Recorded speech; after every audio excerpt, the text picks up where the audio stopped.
연로한 두 어부가 있습니다. 고기 잡으러 바닷가에 나갔습니다. 그날은 기후가 너무 좋아서 고기를 많이 잡았습니다. 하루의 작업을 마치고 준비해간 저녁밥과 또 술을 두 어부가 거나하게 먹었습니다. 너무너무 기분이 좋았지요. 한참 먹고 마신 후에 다시 집으로 돌아가기 위해서 두 어부는 열심히 노를 저었습니다. 근데 뭔가 이상했습니다. 배가 가지를 않는 거예요. 나중에 가서 깨달은 사항이지만 그들은 식사하기 위해서 내려놓았던 닷을 거두지 않고 열심히 노만 저음으로 말미암아 기운만 허비하는 사람이 되고 말았습니다.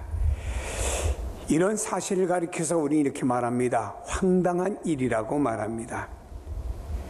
말도 안 되는 황당한 이야기를 제가 왜 하느냐? 저와 여러분이 인생을 살아오면서 이렇게 황당한 헛수고로 허비한 세월과 시간이 너무나 많이 있었다는 사실을 인정하지 않을 수 없기 때문입니다. 지금도 과거의 일을 생각해 보면은 아니 내가 그때 왜 이렇게 멍청했을까?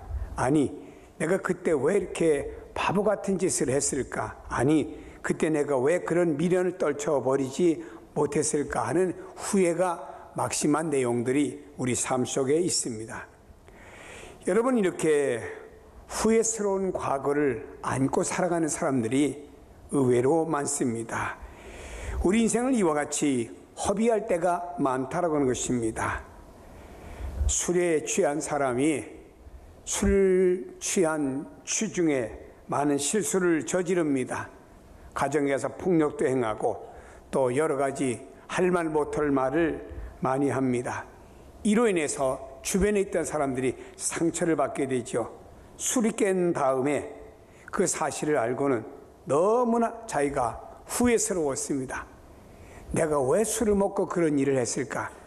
다시는 먹지 말아야지 해놓고는 또 먹고 그 일을 또 반복하는 것이 이런 인생들임을 우리는 볼 수가 있습니다. 여러분, 우리가 세상에서 술에 취해서 이런 실수는 범하지 않는다고 하지만 우리는 세상이라고 하는 세상 술에 취해서 우리도 역시 그렇게 살아갈 때가 많이 있음을 볼 수가 있습니다. 세상이라고 하는 술에 취하다 보니까 거기에 도취되다 보니까 그로 인해서 우리는 수많은 어떤 내용들의 실수를 범하며 살아가는 것이 인생입니다. 아마도 여러분이 인생을 돌아보면서 혹시라도 타임머신이라는 게 진짜로 존재한다고 하면 그것 타고 휙 과거로 가보고 싶을 때가 있을 거라고 생각합니다. 솔로몬도 이렇게 어떤 세상에 취해서 멋지게 여러 가지 인생을 살아봤습니다. 그 취해서 살 때는 세상이란 술에 취해서 살 때는 솔로몬이 너무나 좋았어요. 그러나 나중에 가서 그 인생을 돌아볼 때는 헛되고 헛되며 모든 것이 헛되도다라고 하며 잘못된 인생을 수레하며 돌아보는 솔로몬의 모습이 있지 않습니까? 여러분, 우리는 인생을 살면서 누구나 다 좋은 결실을 이루며 살아가기를 원하고 있습니다. 그러나 우리는 열심히 노력했음에도 불구하고 허송세월만 하고 수고 효과를 내지 못할 때가 많이 있습니다. 그 수고가 효과를 내지 못할 때 우리는 왜 그럴까요? 무엇인가가 나를 붙잡고 있는 것이 있기 때문에 그로 말미암아 우리는 어떤 열매를 내지 못할 때가 있다라고 하는 것입니다. 사람이 애쓰고 수고한다고 모든 것이 되는 것이 아니잖아요. 수고하되 목적이 좋아야 되고 방법이 옳아야만이 수고에 대한 바른 결과를 가져올 수가 있다라고 하는 것입니다. 사람이 방법을 모르면은 어떤 무엇을 이룰 수가 없죠. 건축하는 사람이 건축에 대한 기술이 없이 나무를 자르고 무엇을 한다고 해서 건축이 되겠습니까? 안 되지요. 요리할 줄 모르는 사람에게 각종 재료를 사다 주고 요리하라고 한다고 해서 그 요리가 되겠습니까? 방법을 모르면은 결과 열매를 거둘 수가 없다는 사실을 우리에게 너무나 잘 알려주고 있지요. 사람이 불행해지는 이유가 무엇일까요? 노력한 만큼 열매가 주어지면 왜 실패하고 불행해 하겠습니까? 왜 인간이 인간관계에서 삐그덕거리며 살아가는 삶의 모습이 있습니까? 노력을 안 해서가 아니지요. 고민하고 노력해 보았지만 그 목적과 방법이 바르지 못해서 헛수고만 하기 때문이라고 하는 것입니다. 문제는 내 노력이 헛수고가 되는 것이 문제라고 하는 것이죠. 우리 대한민국 사람들은 열심히 사는 사람들 참 많습니다. 대한민국 사람들처럼 열심히 사는 사람들이 세상에 없습니다. 우리나라가 세계에 이민 가서 살면서 그 열심히 사는 모습들을 통해서 성공도 했고 그 지역 사람들에게 대한민국 사람들이 저렇게 열심히 사는데 우리도 좀 열심히 살아보자 해서 미국에 가 사는 사람들이 아이들 공부시키기 위해서 학원도 보내고 하는 바람에 미국 사람들이 닮아가지고 미국에도 학원이 생겨서 미국 사람들도 자기 자녀들을 학원에 보낸답니다. 뭔가 배운 것이죠. 여러분, 국가가 노동에 시달리는 것을 방지하기 위해서 근로의 시간을 제한하고 그 대신에 시급은 올려줘라, 이런 제도를 마련하지 않았습니까? 그 정도로 우리나라 국민들은 열심히 살고 일하고 있다는 모습을 보여주고 있습니다. 이렇게 열심히 사는 목적이 뭐지요? 그것은 하나입니다. 행복을 얻기 위해서 열심히 하는 것입니다. 근데 별로 대한민국 사람들은 행복하지 못한 것 같아요. 2018년 3월에 발표한 행복지수, 유엔에서 조사한 것을 보니까 1위가 핀란드고요. 우리나라는 작년 수준보다 2단계 낮은 57등이랍니다. 아시아권에서는 대만이 행복지수가 제일 높은데 세계에서 26등이랍니다. 자, 여러분, 우리나라가 어떤 나라입니까? 2016년에 경제 규모도 세계 11위였습니다. 막강한 경제력을 가지고 있습니다. 경제는 막강하고 열심히 일하는데 행복지수는 57위로 점점점 떨어지고 있어요. 도대체 뭐가 문제입니까? 왜 이렇게 떨어지고 있습니까? 그 이유는 열심히 노력한 만큼 열매가 손에 쥐어지지 못할 때 사람은 절망하고 힘들어하고 행복감을 느끼지 못하고 있다고 생각하기 때문에 행복지수가 떨어지고 있다고 하는 것입니다. 사람들은 열심히 노력하고 수고했는데 수고한 만큼의 대가를 받지 못할 때 사람들은 불행하다라고 생각을 합니다. 가게를 차려놨습니다. 열심히 노력하고 장사를 잘 했어요. 근데 남는 것은 아무것도 없고 빚만 덜커덩 졌습니다. 그럼 이런 사람을 가리켜 헛수고했다라고 말하겠죠. 우리나라의 가게를 열고 사업하는 사람들 가운데 30%에서 많게는 50%가 손해를 보고 있다는 통계가 나온 것을 봤습니다. 이익을 내지 못하고 손해만 보고 그러다 견디지 못하면 빚만 안고 가게를 접어버리고 그 허탄한 그 가게를 다시 또 그 원상복귀해 주느라고 포크레인이 들어와서 가게를 허는 이런 모습을 보면서 주인이 참담해하는 그 모습들이 신문과 TV에 나오는 것을 봤습니다. 사람이 게을러서 삶을 방탕하게 살아서 오늘을 불행하게 사는 사람들은 별로 많지가 않아요. 나름대로 얼마나 애쓰고 노력했는지 모릅니다. 노력하고 수고했는데 그 수고가 헛수고가 되고 불행하게 사는 사람들이 대부분이죠. 그러다 보니 행복감은 다 사라져버리고 맙니다. 어느 경우에는 벌어놓은 돈을 누구인가 빌려줬다가 날아가 버리고 보증 잘못 써서 날아가기도 하고. 한번 여러분 지나온 삶을 돌아보세요. 그때 그런 일만 없었으면 내가 오늘 이렇게 힘들어지지 않고 힘들게 살지 않을 텐데 라고 생각하는 내용들이 있지 않습니까? 내가 사기만 당하지 않았으면 오늘날 쪼달리지 않을 텐데, 내가 그때 그 사업만 하지 않았으면 그래도 집 한 채는 건지고 살았을 텐데, 내가 그때 그 사고만 나지 않았어도 지금보다는 나을 텐데 라고 생각되는 내용들이 있습니다. 그러나 여러분, 이거 생각한다고 해서 타임머신 타고 뒤로 휙 돌아가서 다시 멋진 인생을 살아갈 수가 없습니다. 그 과거는 접어둡시다. 접어두자 이거예요. 사람들이 살아오면서 한두 번 헛수고하지 않고 산 사람이 아무도 없습니다. 그건 다 이제는 접어두자. 생각한 대로 아무런 소용이 내게 득이 없는 겁니다. 오히려 생각하면 생각할수록 나는 불행하다고 느끼는 것들이 더 많다 이 말입니다. 그건 접어두자 이 말이에요. 이제는 뭔가요? 앞으로 남은 인생이라도 헛수고하지 말자 이 말이야. 앞으로 남은 인생이라도 결코 헛수고하지 말고 오히려 복된 인생, 오히려 축복의 인생, 오히려 행복지수가 높은 인생을 앞으로라도 살아가자고 다시 한번 결심하고 나갈 때 여러분의 미래는 달라지리라 믿습니다. 성경에 보면은 인생을 건축에 비유하는 경우가 많이 나옵니다. 여러분, 건축을 하기 위해서는 집이 어떤 집이든지 간에 크건 작든 간에 설계도라는 게 분명히 있습니다. 창고를 짓기 위해서도 설계도가 있답니다. 여러분, 설계도를 마련하고 그 설계도대로 집을 지으면은 그 집이 튼튼하고 목적을 위해서 사용할 수가 있어요. 근데 설계도고는 있지만 설계도를 보지 않고 자기 멋대로 집을 짓습니다. 수고합니다. 그 수고는 헛수고가 되고 결국에 목적대로 그 집은 사용할 수가 없고 오히려 재료만 낭비하고 다시 지어야 되는 것입니다.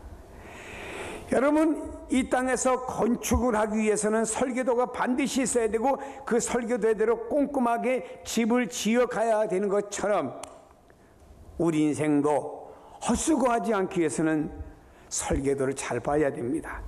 설계도가 무엇인가요? 성경은 말씀합니다. 우리 인생을 반석 위에 지은 집으로 비유했고요. 우리 인생을 이렇게 말씀합니다. 오늘 본문에서도 예수께서 친히 모퉁이 돌이 되셨느니라. 모퉁이 돌이라고 하는 것은 건물의 기초를 말하는 거예요.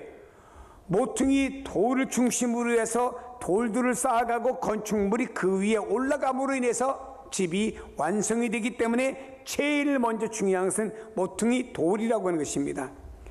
여기 여러분, 모퉁이 돌이라고 하는 무엇을 말합니까? 모퉁이 돌은 성경에 예수 그리스도를 말합니다.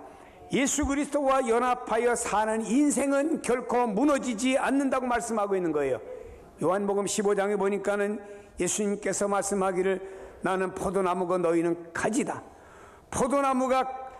나무 가지가 포도나무에 붙어 있어 연합하고 떨어지지 아니하면 너희가 내 안에 있고 내가 너희 안에 있으면 너희는 많은 과실을 열매를 맺을 것이고 그 과실로 인해서 농부는 행복할 것이라고 말씀하고 있습니다.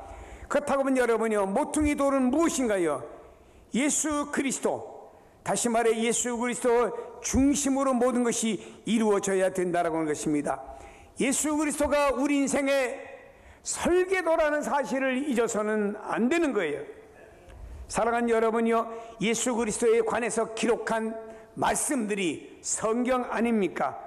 우리 성경 하나님의 말씀을 통해서 나라고 하는 인간이 어떤 존재임을 알아야 됩니다. 나는 원래 아담 이후에 태어난 인생들은 죄인이었고 쓸모없는 인생들을 예수 그리스도의 보혈을 통해서 나를 값주어 사주시고 가치 있는 존재로 만들어 주었다라고 하면은 나는 이제 예수 그리스도 안에서 내가 어떻게 살아가야 되는지를 자세하게 설계도와 같이 우리에게 성경은 말씀해 주고 있다 이 말입니다.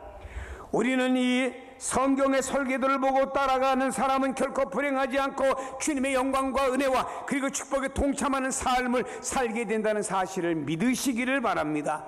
삶은 설계도를 떠나서 이렇게 결국에 무엇인가 인생의 삶을 살다가는 결국에는 설계도 안으로 들어오게 되는 것이 인생이라 이 말입니다. 창세기 2장에 보면은 이렇게 말씀합니다. 천지와 만물이 다 이루어지니라고 말씀합니다. 원래 하나님이 계획하신 대로 천지, 하늘과 땅이 다 이루어졌다는 말씀이죠. 하나님께서 하늘과 땅 그 가운데 있는 모든 만물을 창조하실 때 원래 하나님이 계획하신 대로 모든 것이 정확하게 이루어졌다라고 말씀하고 있습니다. 신약에 와서 우리가 그리스도인이 되고 하나님의 사람이 된 것도 뭐라고 말씀하죠? 에베소서에 말씀합니다. 창세전에 그리스도 안에서 우리를 선택해 두었다고. 그러니까 하나님께서 우리 한 사람을 부르고 예수 믿게 하기 위해서는 벌써 지구가 생기기 전에 설계도를 이미 그리워서 누구누구를 구원해야 되겠다고, 어느 시대에 몇 년도에 가서는 누구를 구원해야 되겠다는 하나님의 설계도가 이미 계획되었고 그 설계도에 의해서 내가 부름받았다는 사실을 알아야 됩니다. 그렇다면 하나님께서 하늘과 땅과 우주를 만드실 때 그냥 만드신 것이 아닙니다. 하나님의 설계도가 있고 그 설계도에 의해서 말씀하실 때마다 모든 창조물이 이루어진 것이죠. 하나님께서 모든 것이 하나님 마음먹은 대로 다 이루어진 것을 보시고 난 다음에 안식하셨지요. 안식하셨다는 말은 쉬셨다는 말인데, 안식이란 쉬는 날이라는 뜻입니다. 하나님께서 안식하신 것은 천지와 우주와 만물을 만드시고 피곤하셔서 쉰 것이 아닙니다. 모든 것이 하나님 뜻대로 된 것을 보시고 즐거운 시간을 갖는다. 이게 안식이에요. 사랑하는 여러분, 신약에 와서 우리도 안식이 어떤 날인가요? 이 모든 것을요 만들고 즐겁게 쉬신 하나님 닮아서 우리도 주님께서 우리를 구원하시고 불러주신 구원의 은혜를 기억하면서 우리는 즐거운 시간으로 드려지는 것이 신약에 와서 안식이고 예배고 주일이 되어져야 되는 거예요. 하나님은 만물을 보시고 흡족하셨어요. 이유는요, 하나님께 세상을 지을 때 설계도로 되었기 때문에 하나님 그 설계도로 된 만물을 보시고 기뻐하셨다고 하는 것입니다. 우리의 삶도 그래요. 헛된 인생을 살지 않기 위해서는 복된 인생의 설계도를 먼저 잘 꼼꼼히 점검해야 됩니다. 사도 바울은 우리의 삶의 모든 내용을 건축에 비유하고 있습니다. 하나님께서 사람을 원래 창조하시는 목적도 맞고 인간이 행복하게 살 수 있는 설계도를 주셨어요. 다 사람 나름대로의 그 하나님 창조하신 목적이 다 달라요. 음악을 하는 사람은 음악을 하는 사람대로, 미술하는 사람은 미술하는 사람대로, 사업을 하는 사람은 사업을 하는 사람대로, 또 여러분 가정의 주부로서 다 하나님이 다르게 만들었어요. 옛날에 우리 부모님들에게 하나님께서 성경대로 낳고 해서 11남매 12남매를 낳게 만들었고, 오늘날은 것도 숫자가 또 점점 다운돼서 내려가다 보니까 이제는 우리가 자녀가 적어지다 보니까 이제는 해외에서 수입까지도 자녀들을 해와야 된다. 이런 오늘에 또 직면하게 된 거죠. 하여튼 하나님께서 다 창조하신 목적이 있어요. 그 목적이 있는데 그 목적을 알고 우리가 인간이 행복하게 살아갈 수 있는 설계도를 주신 거예요. 설계도대로 살아가면 행복합니다. 헛수고 안 합니다. 그러나 인간이 설계도대로 안 살아가는 거예요. 이게 참 문제입니다. 인간은 원래 하나님 지으신 목적대로만 살면 행복할 텐데, 하나님이 명령하신 명령대로 살 때 무엇이든지 그 일에는 복이 되는 겁니다. 무엇을 하든지 그 일이 복이 될 뿐만 아니고 건물을 짓듯이 우리 인생을 지어 나가게 될 것입니다. 성경 말씀합니다. 너희는 사도들과 선지자들의 터 위에 세우심을 입은 자라. 그리스도 예수께서 친히 모퉁이 돌이 되셨느니라. 그의 안에서 건물마다 서로 연결하여 주 안에서 성전이 되어가고 너희도 성령 안에서 하나님이 거하실 처소가 되기 위하여 그리스도 예수 안에서 함께 지어져 가느니라 말씀합니다. 여기에 터 위에 세움을 받았다는 표현은요, 그리스도 예수님께서 친히 모퉁이 돌이 되셨다. 여러분, 집을 짓기 위해서는 먼저 터가 든든해야지요. 터가. 사도들과 선지자들은 그 터를 든든하게 말씀하셨어요. 그 터를 든든하게 하고 그 위에 모퉁이 돌 되는 예수님이 오실 것을 사도들과 선지자들은 말씀했습니다.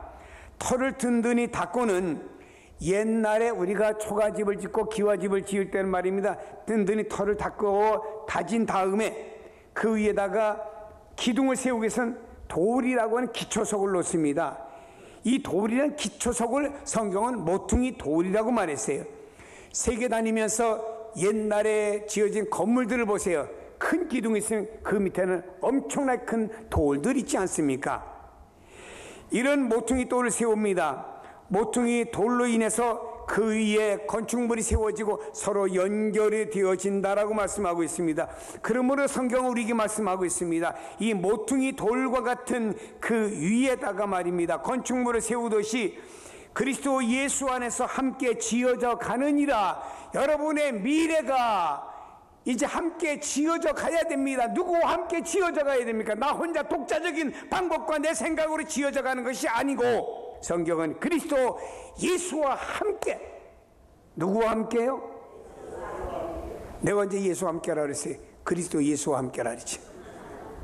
우리는 그리스도 예수와 함께 지어져 가야 됩니다.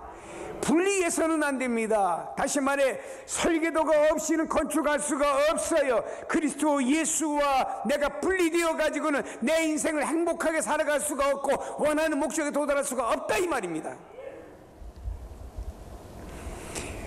그리스도 예수는 우리 인생의 축복의 설계도입니다. 모퉁이 돌인 예수님을 떠나서는 건축물이 존재할 수가 없습니다. 그리스도인들의 모든 삶은 그리스도를 떠나서는 존재할 수가 없다고 하는 것입니다. 그 기둥이 있고 밑에 모퉁이 돌인데 모퉁이 돌이 기둥에서 빠져나가는 순간에 그 건물은 무너지고 만다 이 말입니다. 설계도가 없는 그 건물은요 불안하고 결국에 무너질 수밖에 없어요. 대형 화재가 났습니다. 그러니까 설계도를 가지고 왜 화재가 났느냐? 화재가 나면은 거기에 스프링클러가 터져서 불을 껐어야 되는데 왜 그러냐?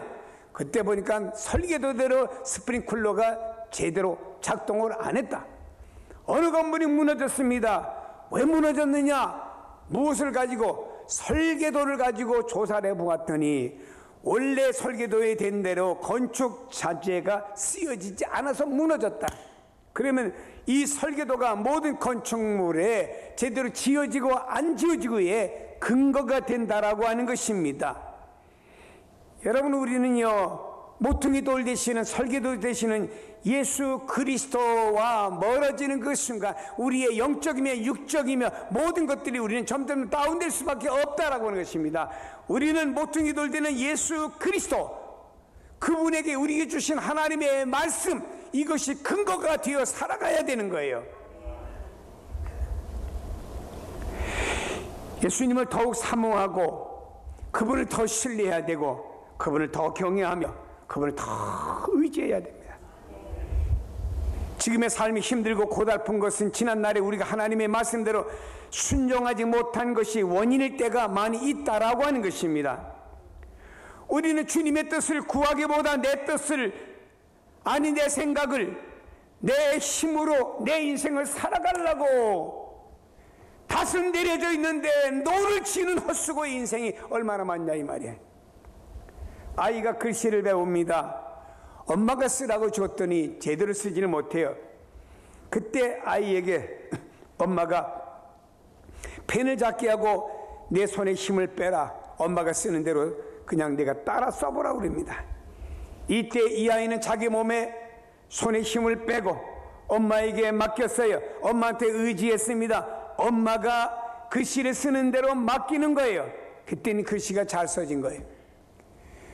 엄마가 손을 잡고 글씨를 쓰기를 원하는데 이 아이는 자기가 글씨를 써보겠다고, 내가 내 인생에 글씨를 써보겠다고, 내가 내 인생을 계획해보겠다고, 내가 내 뜻과 내 생각대로 인생을 살아보겠다고 하지만 그 인생은 구불구불한 인생 될 수밖에 없는 겁니다. 여러분, 우리 그리스도인들은 깨달아야 되는 거, 이 사실을.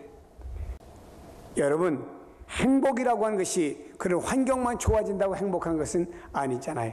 거기에 진정한 뭔가 의미가 있어야죠. 우리는 그리스도 안에 있고 하나님의 말씀 안에서 우리 인생의 집이 지어져 갈 때 사람마다 삶의 수준은 달라질 수 있을는지 몰라도 거기엔 뭐가 있느냐? 행복이 있다라고 하는 것입니다. 이것은 성경에 나오는 모든 주님의 제자들이 거기서 행복을 찾고 행복을 누리며 살아갔다는 사실을 기억하고 인생의 설계도 잘 보시면서 미래의 멋진 행복을 향해서 나가는 성도가 되기를 축복합니다.